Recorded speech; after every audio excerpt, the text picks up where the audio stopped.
नमस्कार, स्वागत है आपका जी बिजनेस में। मैं हूं दीपक डोभाल और आप देख रहे हैं आपकी खबर आपका फायदा। सोशल मीडिया पर पैसे लेकर भ्रामक प्रचार करने वाले इन्फ्लुएंसर्स के दिन लदने वाले हैं। सरकार इनके खिलाफ सख्त गाइडलाइंस ला रही है। इसके तहत इन्फ्लुएंसर्स को अब ब्रांड प्रमोशन से मिलने वाले पैसों की जानकारी सोशल मीडिया पोस्ट पर साझा करनी होगी। छुपा नहीं पाएंगे अब आप कुछ। भ्रामक प्रचार करने पर इन्हें भारी जुर्माना भरना पड़ेगा। कितना है ये जुर्माना, सुनेंगे तो आपके होश उड़ जाएंगे। 10 लाख से 50 लाख तक। और आज हम इसी मुद्दे पर चर्चा करेंगे, समझेंगे कि कुछ इन्फ्लुएंसर्स अपने प्रभाव के कारण और उसके प्रभाव के बाद खुद मोटी कमाई कर रहे हैं और भोले भाले यूजर्स को क्या कोई भ्रामक जानकारी तो नहीं दे रहे। सरकार अब इसी पर काम कर रही है। ये जो प्रचार है सोशल मीडिया पर, ये अब सरकार की रडार पर है और इसके लिए नई गाइडलाइंस आने वाली हैं जो प्रस्तावित हैं।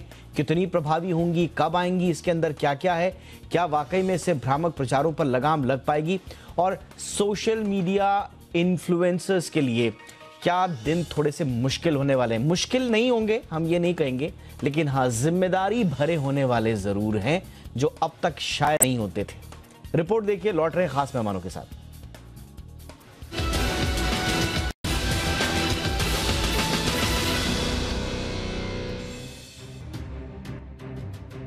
सोशल मीडिया के बढ़ते दायरे ने बिजनेस ट्रेंड को बदल कर रख दिया है। फेसबुक, इंस्टाग्राम, ट्विटर हो या लिंक्डइन, अब इनका इस्तेमाल व्यापारिक गतिविधियों को बढ़ाने के लिए भी खूब हो रहा है।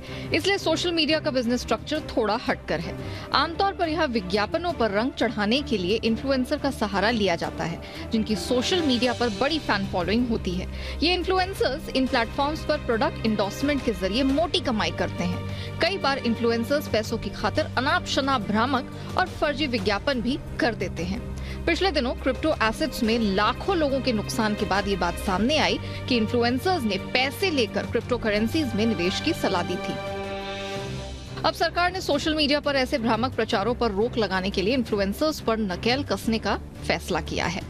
सरकार की नई गाइडलाइन के तहत अगर किसी सोशल मीडिया इन्फ्लुएंसर ने किसी भी ब्रांड का पैसे लेकर प्रचार किया है तो उन्हें उस ब्रांड के साथ अपने एसोसिएशन की घोषणा करनी होगी और डिस्क्लेमर देना होगा।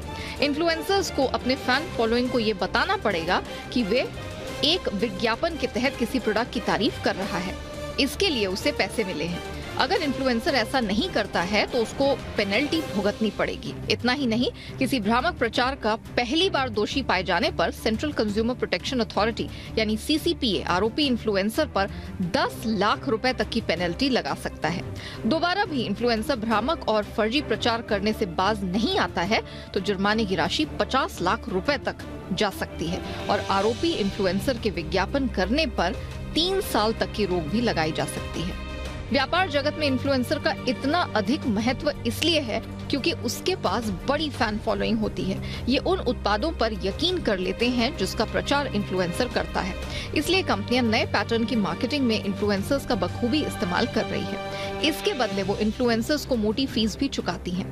सीधी भाषा में कहें तो जिस व्यक्ति के जितने ज्यादा फॉलोअर्स होते हैं वो उतना ही महंगा इन्फ्लुएंसर होता है। दरअसल सरकार इस तरह के नियम तो खूब बनाती है, लेकिन क्या इसका सख्ती से पालन हो पाता है? क्या गाइडलाइन आने के बाद भ्रामक प्रचार करने का दोषी पाए जाने पर किसी सेलेब या इन्फ्लुएंसर को कटघरे में खड़ा किया जा सकेगा? ये तब तक सवाल बना रहेगा जब तक इसका सख्ती से पालन नहीं होता। ब्यूरो रिपोर्ट, जी मीडिया। तो अगर आप भी सोशल मीडिया इन्फ्लुएंसर हैं, किसी भी प्लेटफॉर्म पर हो, अगर आप इन्फ्लुएंसर हैं या फिर इन्फ्लुएंसर बनने की चाहत रखते हैं तो ये शो आपके लिए है। अगले आधे घंटे कहीं मत जाइए, बने रहिए हमारे साथ। खास मेहमानों के साथ चर्चा कर रहे हैं बहुत ही महत्वपूर्ण मुद्दे पर। सबसे पहले परिचय आज के खास मेहमानों का कर दें। हमारे साथ सुभाष कामत जी जुड़ चुके हैं जो कि चेयरमैन हैं ASCI के advertising standards council of India के। सुभाष जी, बहुत बहुत स्वागत है सर आपका हमारे शो पर। हमारे साथ हैं रेखा अग्रवाल जी जो कि जानी मानी कंज्यूमर लॉयर हैं। रेखा मैम, आपका बहुत बहुत स्वागत है। और हमारे साथ हैं पारस तोमर, जाने माने सोशल मीडिया इन्फ्लुएंसर। पारस, आपका भी बहुत बहुत स्वागत है। कामत सर, आपसे ही चर्चा की शुरुआत करना चाहेंगे। ये जरूरत क्यों पड़ी सर, सरकार को क्यों लग रहा है कि ये गलत हो रहा है सोशल मीडिया इन्फ्लुएंसर्स की आड़ में, या सोशल मीडिया इन्फ्लुएंसर से जुड़ी हुई जो मार्केटिंग है? ये अभी ये इमीडिएट एक नई चीज नहीं है।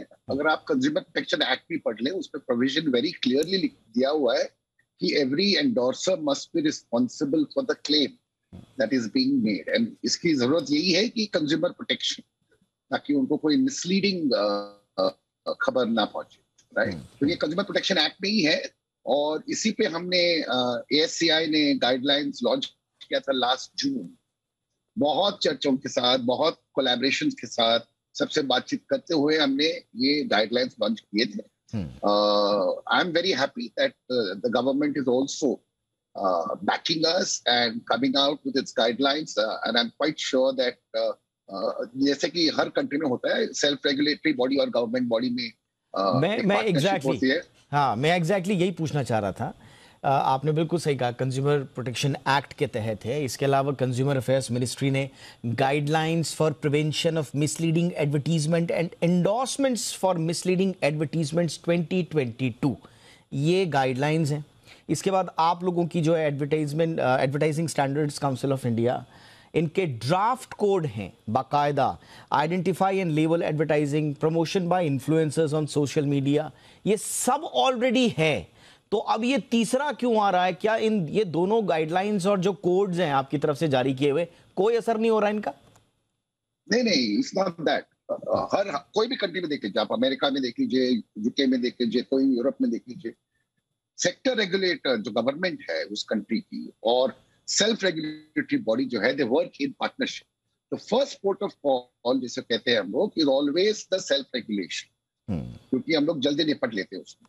But wherever there is no complaints, for example, that is not compliant, people have not taken care of that, then we report that to the government. Yeah, this is the partnership that we've always followed. हमारे यहाँ पे we have processed close to 7,600 complaints last year, out of which 2,216 or something like that are to do with influencer ads. Absolutely. Out of which approximately 2,100 have been upheld, the complaints. And whatever has been in process, we've already achieved close to 88-90% compliance. And some are still being processed. And wherever there is no compliance, if the person refuses to comply, we immediately report that to the concerned government authority. And that's what I mean by we have to work together to make sure consumer interest is protected. बिल्कुल. So it has been very effective. It has been very effective. I think with the government now making it even more formal, I'm very happy because it gives teeth. And it makes it very serious for everyone to follow. And I'm fully supportive of that. Absolutely, sir. और मुझे लगता है एक मौका था। पारस, मैं आपके पास आना चाहूंगा।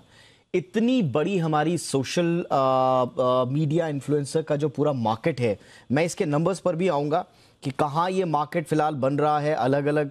चलिए बताई देते हैं आपको। जो इंडियन इन्फ्लुएंसर मार्केटिंग इंडस्ट्री है, हम इसको इंडस्ट्री कह रहे हैं, फॉर्मल इंडस्ट्री का रूप नहीं है, लेकिन हम मान के चल रहे हैं, इसका वैल्यू जो है वो 900 करोड़ रुपीस का वैल्यू फिलहाल निकाल जा रहा है।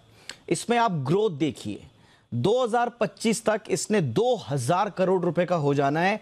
CAGR अगर आप निकालोगे इसके तो 25% की ग्रोथ, मतलब शानदार रफ्तार से सोशल इंडियन इन्फ्लुएंसर मार्केटिंग जो इंडस्ट्री है वो आगे बढ़ रही है। अब जब मैं इंडस्ट्री कह रहा हूं पारस, और जैसा कि कामत सर ने भी कहा, एक सेल्फ रेगुलेशन का मौका दिया गया था, लेकिन नहीं मान रहे। अब नहीं मान रहे तो फिर सरकार को थोड़ा सख्ती तो दिखानी पड़ेगी, डंडा चलाना पड़ेगा। ये नौबत क्यों आई? क्यों नहीं मानते हैं सोशल मीडिया इन्फ्लुएंसर्स? और मैं ट्रायो की बात करूंगा, मैं एक की बात नहीं करूंगा। ट्रायो का मतलब हो गया ब्रांड्स, इन्फ्लुएंसर मार्केटिंग कंपनीज और इन्फ्लुएंसर्स। आपको मौका दिया गया था, क्यों नहीं माने? क्यों नहीं माने? इसलिए नहीं माने बिकॉज़ हमारे इतने सारे जो इन्फ्लुएंसर्स हैं बच्चे हैं। You know what happens is when all these big things happen, when a regulatory body comes into play, you have to understand आज की जो influencer market है, जो आप इतना बड़ा नंबर बता रहे हैं, इनमें से इतने सारे influencers जो 18, 19, 20 साल के हैं, who have never had a job, who are sitting in small towns. अब ये वाले जो discussions है, ये वाली जो बातें होती these happen in these white collar corners जहाँ हम इन बारे में बात कर रहे हैं. अब सोचिए कोई लड़का है जो झारखंड में है, छत्तीसगढ़ में है, उसको इन्फ्लुएंसर एक्टिविटी मिली, उसको 10,000 रुपए का चेक मिल रहा है एक ब्रांड को प्रमोट करने के लिए. यू हैव टू अंडरस्टैंड कि जो मार्केट पेनिट्रेशन इन्फॉर्मेशन है वहां तक पहुंचते ही नहीं है. Now people like us, influencers like us, हम तो बहुत साल से स्पॉन्सर पोस्ट लिख रहे हैं हमारे YouTube पे लिखता है includes a paid collaboration. But the reason ये penetration नहीं हुआ है because somewhere, you know, every time I sort of think about this, बहुत बड़ा डिस्कनेक्ट दिखता है between what's happening in these government bodies and they don't understand influencer market है ही इतनी बड़ी कि वो है ही disorganized sector, वो है ही बच्चों का sector. The biggest influencers, there are very few influencers who are 40, 50, 60 year old. The average age of the influencers must be between 18 to 25, right? अब उस इन्फ्लुएंसर को अपने उसको लेज का चिप का वो मिल गया, एक साल का फ्री पैकेट मिल गया, कुछ पैसे मिल गए. They don't really understand that. But how do you make them understand stuff like this? जब Instagram के उनके जो मैनेजर्स है वो उनको बताने लग जाएंगे कि भाई आपको स्पॉन्सर पोस्ट डालनी पड़ेगी, then they'll start putting it. When Facebook managers start telling them you have to start putting it, then they'll start putting it. तो कई बार I also जब मैं ये बातें सुनता हूँ, they make influencers sound like the bad people. वो resistance नहीं है. You have to understand these are 18-20 year olds जिनकी सैलरी शायद स्मॉल स्केल इंडस्ट्री के सीईओ से ज्यादा है. इतने सारे इन्फ्लुएंसर्स जो महीने के 12-15 लाख कमा रहे हैं. I want to say that number again. There are influencers who are नहीं पारस, बिल्कुल बिल्कुल आपने सही कहा.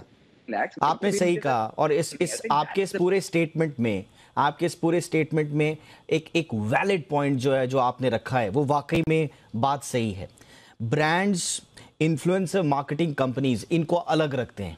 ये उस इकोसिस्टम से आते हैं जहां पर सब कुछ पता होता है इनको. ब्रांड्स को नहीं पता है क्या कि हम जो अपना एडवर्टीजमेंट करवा रहे हैं या प्रमोशन करा रहे हैं उसमें सरकार का भी क्या क्या रूल्स और गाइडलाइंस हैं, उनको तो मालूम है. सोशल इन्फ्लुएंसर मार्केटिंग कंपनीज, और तो बाकायदा कंपनी बना के रजिस्टर हो रहे हैं, उनको तो सब मालूम है कि लॉ क्या है क्या नहीं है. बचे इन्फ्लुएंसर्स, आपने सही कहा रेखा मैम, वाकई में सिर्फ इंस्टाग्राम का ही आप देखिए 1 लाख से ज्यादा इन्फ्लुएंसर्स हैं जिनकी 1000 से 10 मिलियन तक के फॉलोअर्स हैं. अब उसमें आप बिल्कुल पारस सही कह रहे हैं कि एवरेज एज अगर निकाल के अगर आप देखोगे तो 18, 19, 20, 21, 22 साल के बच्चे हैं. क्या अपेक्षा करें, उन्होंने तो अभी अपने 12th और ग्रेजुएशन नहीं किया होगा, उनको बेचारों को लॉ क्या मालूम है. तो कैसे आप अकाउंटेबल ठहराएंगे और उनके ऊपर 10 लाख का या 50 लाख का जुर्माना कैसे ठोक देंगे आप? आपने बिल्कुल सही कहा. मैं पारस की बात से एग्री करती हूँ. एक्चुअली क्या है कि जो सोशल मीडिया इन्फ्लुएंसर्स का जो इंडस्ट्री, जो आपने शब्द इस्तेमाल किया, वो अभी टोटली अनरेगुलेटेड है.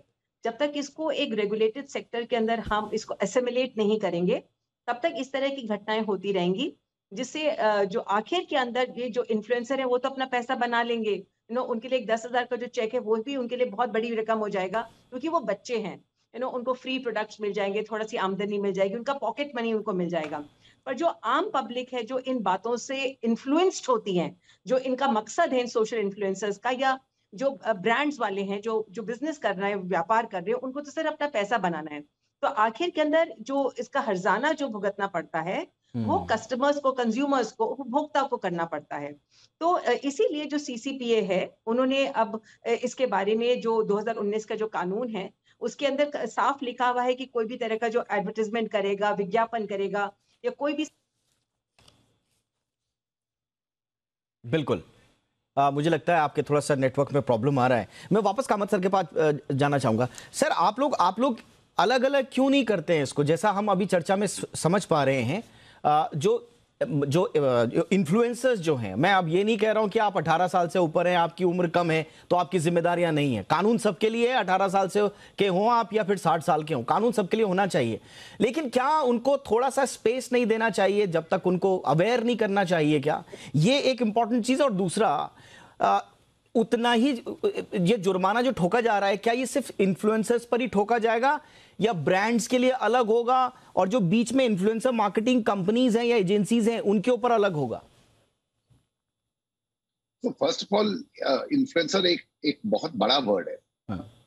एक 10,000 फॉलोअर के भी इन्फ्लुएंसर्स होते हैं सोशल मीडिया पे, और 10 लाख फॉलोअर्स या 10 मिलियन फॉलोअर्स के भी इन्फ्लुएंसर्स होते हैं. टॉप लेवल सेलिब्रिटीज होते हैं जो करोड़ों में कमाते हैं, और छोटे छोटे इन्फ्लुएंसर्स जो होते हैं जो शायद हजारों में कमाते हैं. So you can't have one stroke for all of them, and therefore the penalty, that's why the government has mentioned a range. Depending on how severe the cases, they will decide on what is the appropriate penalty. That's number one. Number two, as both my fellow panelists have said, this is a new industry. You must understand that. You might see a 800 crore, 900 crore value to the business, but it has come up in the last few years. So it's a very, very new industry. Absolutely. The process of making people aware has started, but it will take time. It will keep growing bigger and bigger and bigger, and as more and more influencers will come under the platform and will start to understand the rules and the guidelines, etc. Every single day, there are so many youngsters who are starting to become influencers. Now, for them to come into the whole diaspora, as I call it, will take its due course, right? But I think the process has started, and what I'm very happy about is that there has been a fantastic response from at least all the senior influencers. When I mean senior, not just by age, they have responded, because when we first did the guidelines, हमने public को open किया था पहले. और बहुत सारी influencers की inputs लिए हमने, and they also feel that absolutely it is a very. और एक चीज जो बहुत अच्छी लगी थी मुझे उससे मैं आस्की की कि भाई आप लेबल कैसे करेंगे, तो आस्की एक बहुत अच्छे एक प्रमोशंस को लेबल कैसे करेंगे आप, तो आस्की ने सीधा सीधे कहा कि भैया आप पेड पार्टनरशिप का टैग लगा दो. बहुत आसान है, पेड पार्टनरशिप का टैग लगा दोगे तो लोगों को पता होगा. तो ये भी थोड़ा सा आस्की ने बहुत अच्छा कदम उस समय उठाया था, उसको अच्छा रिस्पांस भी मिला, जैसा कि पारस भी बता रहे हैं. तो आज की जो चर्चा है इन्फ्लुएंसर्स और इन्फ्लुएंसर मार्केटिंग पर एक तरह से सेंसर, और ये सेंसर उपभोक्ताओं के हित में लगाने की तैयारी सरकार ने कर ली है. जैसा कि हम बात भी कर रहे हैं, गाइडलाइंस ऑलरेडी हैं, लेकिन उन गाइडलाइंस का और पुख्ता तरीके से अनुपालन हो सके, इंप्लीमेंट उनको किया जा सके, इसके लिए सरकार अब कटिबद्ध है. सीधी सीधी बात यह है कि अगर आप सोशल मीडिया इन्फ्लुएंसर हैं और किसी प्रमोशन के पीछे आप अपने फाइनेंशियल टाइज को छुपा रहे हैं, तो फिर सरकार के रडार पर है आपको, और आपने छुपाया तो पड़ेगा दंड. रेखा मैम, आपके साथ संपर्क हमारा कट गया था. एक तो आप अपनी बात पूरी कर लें, और दूसरा जो मैं कह रहा था कि बाटा कोलैबोरेशंस में बड़ी थिन लाइन होती है. कैसे आप पता करेंगे कि मेरे को कंपनी ने ही भेजा है वो साबुन या वो स्किन केयर प्रोडक्ट, या मैंने खुद खरीदा है मार्केट से और फिर मैं उसको इस्तेमाल करके लोगों को बता रहा हूं, तो कैसे पता करेंगे? आपको तो बहुत सारे जासूस लगाने पड़ेंगे पारस जी के आसपास. आपने बिल्कुल सही कहा कि देखिए, ये जब तक अंदर से एक सेल्फ रेगुलेशन की, जो सेल्फ डिसिप्लिन जिसको कहते हैं, जब तक किसी भी सोशल इन्फ्लुएंसर में, चाहे वो कम उम्र का है चाहे ज्यादा उम्र का है, भले पारस जी ने कहा कि वो बच्चे ही हैं, 18 से 25 साल के हैं, पर वो सेल्फ रेगुलेशन जो है वो तो अंदर से आना पड़ेगा, क्योंकि उसके अंदर वाकई में जासूस की तरह आप इसको पता नहीं कर सकते कि ये बाटर इन्फ्लुएंसिंग हो रही है, उसके अंदर किसने प्रोडक्ट दिया, क्या उन्होंने बाजार से खरीदा. तो इन सब चीजों के लिए उसके लिए वाकई के अंदर जो एक बहुत कठिन काम हो जाएगा कि उसको हम पिन डाउन कर सके, या इसके ऊपर किसी के ऊपर ये चार्ज लगा सके कि देखिए आप ये गलत काम कर रहे हैं. हाँ, पर जो बाकी जो डायरेक्टली जो सोशल इन्फ्लुएंसिंग का काम करते हैं, उनके ऊपर बिल्कुल जो है ये कानून जो है वो अप्लाई होते हैं. और इसीलिए जो CCPA ने जो कहा है कि हम इसके अंदर 10 लाख रुपए की पेनल्टी से लेके 50,000 रुपए तक की पेनल्टी लगा देंगे, या जो एंडोर्सर है उसके ऊपर 3 साल तक का बैन लगा देंगे.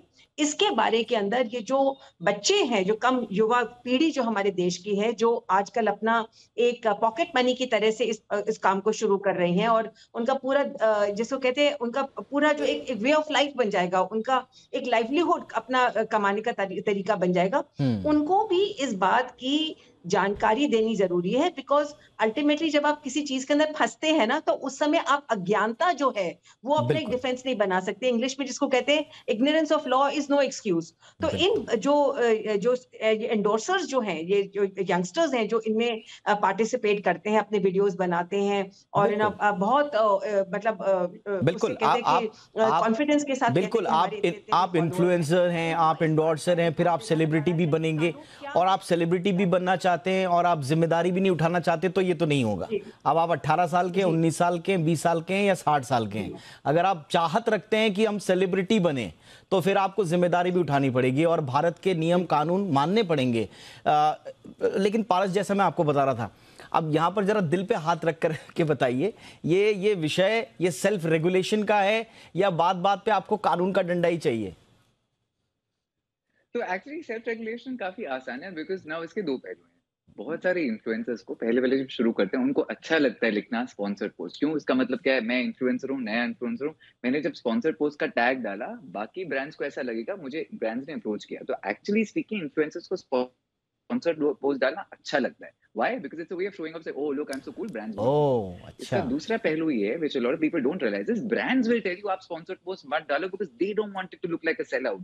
अब ऐसी चीजें क्या होता है, influencer community knows, but जो law बना रहे हैं उनको ये सब नहीं पता होता. So very often, please understand, I want to look like people think I'm worthy of advertising. एक मिनट पारस, ये आपने बहुत इंटरेस्टिंग चीज बताई। आई एम सॉरी पारस, मैं रोक रहा हूँ आपको। ये अच्छा, कितनी इंटरेस्टिंग चीज पारस ने बताई। ये सोशल मीडिया की दुनिया में आप बताते ना, इसीलिए बोलते हैं बिल्कुल अलग दुनिया है ये। यहां पर जो एंडोर्स कर रहा है वो लिखना चाहता है कि स्पॉन्सर्ड पोस्ट लिखो, क्योंकि उसको लग रहा है कि उसकी ब्रांड वैल्यू बढ़ेगी। अरे भैया, इससे तो लोग स्पॉन्सर करवा रहे हैं, स्पॉन्सरशिप करवा रहे हैं, और जो स्पॉन्सरशिप दे रहा है वो कह रहा है प्लीज मत लिखो मत लिखो, उल्टा, सारा उल्टा। तो ये जो एक उल्टी दुनिया है, इसको रेगुलेट करना बहुत जरूरी है। प्लीज कंटिन्यू, आप अपनी बात पूरी कीजिए। And I want to add one more thing, जिसमें आपको जो मैं आपको इनसाइड गॉसिप दे रहा हूं इन्फ्लुएंसर कम्युनिटी की, जो दूसरी चीज है which is so interesting। अब जैसे आपने शुरुआत में बोला इस प्रोग्राम के, people who want to be influencers watch this। अब देखिए, ब्रांड कोलैबोरेशन तब मिलती है जब आपको ब्रांड देखेंगे, you're already doing collaborations। You know how every influencer starts? Her influencer randomly कोई शैम्पू खरीद लेगा, उसके बारे में बात करेगा, रैंडमली कोई बिस्किट लेगा, उसके बारे में बात करेगा। क्यों? They want to be seen with brand, जिससे उनकी क्रेडिबिलिटी बढ़े। तो मैंने जब ये वाली न्यूज़ पढ़ी थी, ऐसे the problem is a lot of influencers when they start marketing, they start doing stuff on their own. मैंने किसी भी लॉरियल का शैम्पू उठा दिया, बिस्किट पकड़ा दिया, मैं ब्रांड दिखाना चाह रहा हूँ because I want to be an influencer. अब इसमें इशू ये हो जाएगा when people are doing this, वो ऑलमोस्ट अपना रेज्यूमे बनाते हैं, राइट, इन्फ्लुएंसर्स जिससे ब्रांड इन्फ्लुएंसर्स हैं। अब इसमें दुविधा और धर्म संकट आ जाएगी, बेचारे हमारे इन्फ्लुएंसर्स तो ऐसे कंफ्यूज हो जाएंगे। अच्छा, third thing, I am a unique case. I have two companies, Stud Muffin और उसके व्यापार जो मैंने, I am the CEO and founder of these companies. It's an influencer brand. तो when I read this, I said, भाई ना मेरे को ASCII को actually पूछना पड़ेगा, अगर मेरी खुद की ब्रांड है, जहाँ मैं प्रचार नहीं कर रहा हूँ, I am doing a business, really saying मेरे तो ब्रांड के नाम में ही उसके व्यापार है, do I write sponsored post on my own Instagram which is linked to my own account? So there's a lot of stuff from the influencer community which I feel doesn't get linked because जो laws बना रहे हैं, they don't know this, right? That's fair enough, you know, but हमारी जो दुनिया है वो अजीब सी वर्ड सी दुनिया है। ये आपको ये तो बड़ा ट्रिकी सवाल आपने, ये लास्ट टाइम भी ये उठा था हमारे शो पर और पारस ही थे। ये बड़ा ट्रिकी सवाल है सुभाष सर, वाकई में अगर इन्हीं की अपना ही कंपनी है और ये खुद इन्फ्लुएंसर हैं, तो ये कैसे बताएंगे आस्की को कि ये किस कैटेगरी में आएगा? ये पेड में आएगा, किस में आएगा ये? Let's understand the spirit of the question, right? First of all, पारस जैसे बहुत कम लोग हैं जो अपने खुद के कंपनी के ब्रांड करते हैं। It's not the general influencer segment, right? What is the crux of this issue? अभी इन्फ्लुएंसर्स जो कंटेंट पेश करते हैं अपने फॉलोअर्स के लिए, ऑर्गेनिक कंटेंट होता है और स्पॉन्सर्ड कंटेंट होता है, correct? It is up to now Paras to tell people that I'm promoting my own brand because that gives authenticity for himself and his followers respect him for that. Now, if he is not willing to do that, that is his call, right? But is he misleading the consumer in any way? I think the entire conversation, the crux of the matter is what is misleading. If it is organic content, somebody's opinion versus paid for sponsored message. Is it misleading? I think that is what Paras will have to ask himself, or people like Paras, right? Okay. Now, the question that you raised was a very important one. What happens where it is not money that is given? What happens if I'm called as an influencer to stay in a beautiful resort for 5 days free of cost so that I can then talk about such a beautiful resort? If you see our guidelines, there is a very clear definition called material connection. It is not only about material connection. Okay. It is not only about being paid financially. It can be any other form. It is very much part of this. If there is a material connection, and that's why we've given them multiple options. Right sir, मुझे लगता है आपने बहुत अच्छे से clear कर दिया। अब मेरा एक आखिरी सवाल जिसका मैं क्विक आंसर आपसे चाहूंगा, ये सारी गाइडलाइंस ऐसा लग रहा है कि आस्की भी, मिनिस्ट्री ऑफ कंज्यूमर अफेयर्स भी और सीसीपीए भी इन्फ्लुएंसर्स के पीछे पड़े हुए हैं। मैं आपसे पूछ रहा हूं, ब्रांड्स के पीछे आप कब पड़ेंगे? उनकी जिम्मेदारी कब होगी? जो बीच में सोशल मीडिया मार्केटिंग कंपनीज हैं, इन्फ्लुएंसर्स के पास जो जाते हैं, उनकी जिम्मेदारी कौन लेगा? आप तो जुर्माना भी लगा रहे हैं इन्फ्लुएंसर पर, आप जेल में भी डालेंगे इन्फ्लुएंसर पर। जिस ब्रांड ने दिया है और ब्रांड ने कहा है कि प्लीज मत बताना, इसको जरा ऑर्गेनिकली करो, उस ब्रांड पर आप डंडा मारेंगे कि नहीं सर? हाँ, मार रहे हैं ना हम लोग। In fact, out of 7,600 complaints that come to us, only 2,000 of them are to do with influencers. The balance are to do with all our companies, our members. Very well sir, बहुत बढ़िया। मैं यही चाह रहा था, मैं थोड़ा सा क्लैरिफिकेशन इसी पे चाह रहा था, ताकि कंपनियां, ब्रांड्स ये ना सोचें कि हमने तो हाँ जी प्रोडक्ट दे दिया, पैसा दे दिया, अब इन्फ्लुएंसर जाने। ये बात बिल्कुल सही है। किसी की एड रुक गई ना, वो अब कोई एडवर्टाइजर है जिसकी एड रुक गई, तो बहुत सारे मीडिया मनी सब वेस्ट हो जाते हैं उसके। उनका बड़ा ज्यादा नुकसान होता है। It's not just endorser fee. Yes नहीं लगता, नहीं बड़े बड़े ब्रांड्स को आजकल क्या लगता है सर कि वो अब जो टीवी वाले जो ऐड है ना उनको भूल रहे हैं। वो चलो सोशल मीडिया मार्केटिंग चलते हैं, वो सस्ती है, वहां ज्यादा लोगों तक पहुंच जाएंगे, ज्यादा रीच है, ग्लोबल है ये सारे के सारे प्लेटफॉर्म्स, तो चलो तो ये तरीका उन्होंने निकाला हुआ है। अगर आप देखेंगे ROI भी, अगर आप देखेंगे रिटर्न ऑन इन्वेस्टमेंट, $1 अगर आप इन्वेस्ट करेंगे तो सोशल मीडिया इन्फ्लुएंसर मार्केटिंग का ROI जो है वो $18 है। तो इसलिए वो आ रहे हैं, इसलिए ब्रांड्स की जिम्मेदारी तय करना बड़ा जरूरी है। बहरहाल बहुत बहुत शुक्रिया सर आप तीनों का हमारे साथ जुड़ने के लिए। Kamat sir thank you so much, आपने वक्त निकाला। रेखा मैम बहुत बहुत शुक्रिया आपका। पारस थैंक यू सो मच। आपकी खबर आपका फायदा में इतना ही, इजाजत दें, नमस्कार।